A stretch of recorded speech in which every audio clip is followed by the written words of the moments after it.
To this table on the street because this guy's standing there with 3 cups and some small object, maybe a ball, in front of him. And you ask him what it's all about. Well, he says, Hey, I'm Big Johnny, and I'm gonna move these cups around with this object inside them. you can see that they're empty. I'm gonna move these around, and if you guess which cup it is, I'll give you $5. But if you don't, you give me $5. So I start moving around the cups, and you're trying to follow them, right? And you might be doing a good job. You might be following it perfectly to give you more than what you gave him because he's trying to tap into some money source that he's not able to get without your money.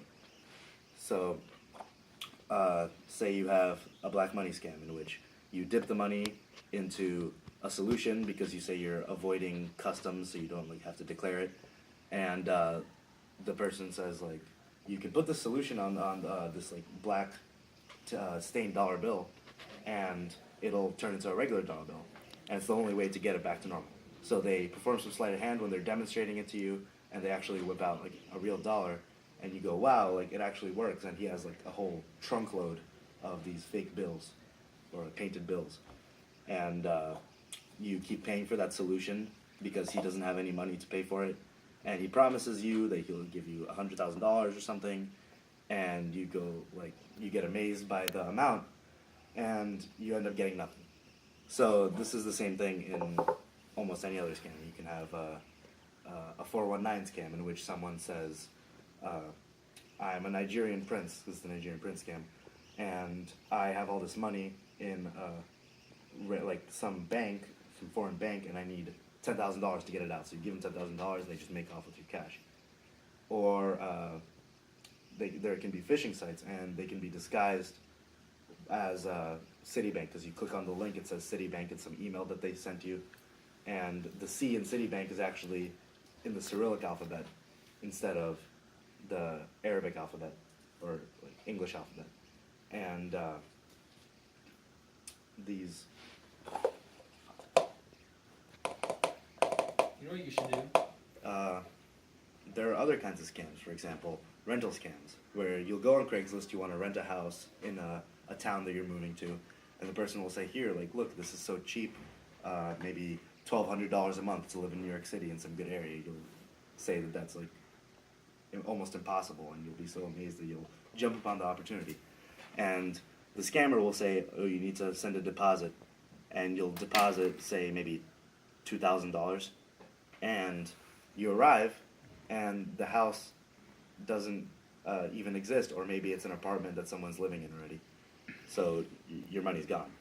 And this even happened to me, where I was, well, not with the rental scam, but with a CSGO scam, which is Counter-Strike Global Offensive, an FPS that is played by millions of players. And there are a lot of gambling sites because you have your weapons can have designs on them which are worth anywhere between a few cents to a few $1,000s. And this guy said he's the owner of this gambling site, right? And on the gambling site, it seems really legitimate. You have all these people putting in bets, and someone wins a jackpot at the end. It's like a raffle.